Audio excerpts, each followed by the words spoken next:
So my project was in the City in Hackney Therapeutic community, and I suppose like all services, we've got an increasing amount of referrals, increasing wait times, and we really wanted to do something about that. And one of the key ways of sort of addressing that was to look at the DNA rate, which was actually operating at about 35% when we looked at it. So we based sort of what we were doing on research that highlighted that, you know, actually the reason mental health service users don't turn up for appointments is because they forget, because they have lots and lots of different appointments with the GP, with other mental health teams, etc. And, you know, they just simply forget.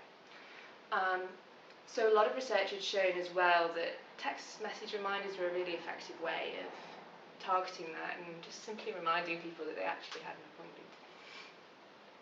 And it's been used in a number of sort of QI projects across the trust. I think Newham had done a really successful QI project with text. And we also were really interested in some research that had come out from the government's behavioural insights team, looking at actually the specific wording of messages made quite a significant difference to that, getting them back through the door even more. So we really wanted to look at utilising this in a therapeutic community. And so we set about, with the senior management at the therapeutic community, send out an invitation to all of the service users being like, look, if you would like to come and talk to us about what you think about a text message, please do.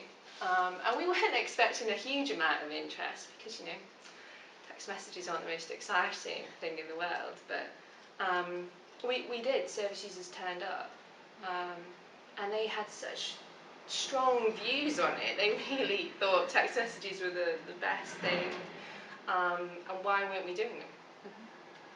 And this was really great to hear, because obviously we thought it was a good idea, people pushing the QI along, but you know, the staff team and the service as a whole were sort of, well, we're not sure. So the fact that service users were really on board was critical. The project wouldn't have moved anywhere had we not got service user backing to it.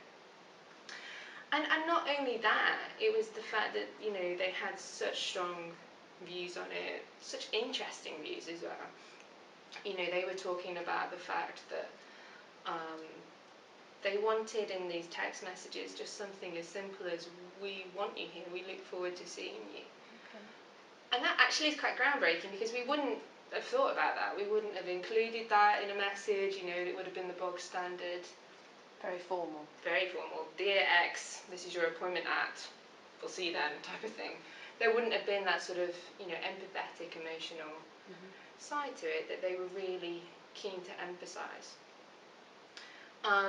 So for me, having service users say these things so impassionately and so articulately to the wider staff team, I suppose, was just so crucial in saying to them, look, you know, I understand you feel like it might be a bit more work to do, but actually this is what service users want, and this is what they want to see, and actually by doing this we can get them into services, and that is what we're here to do.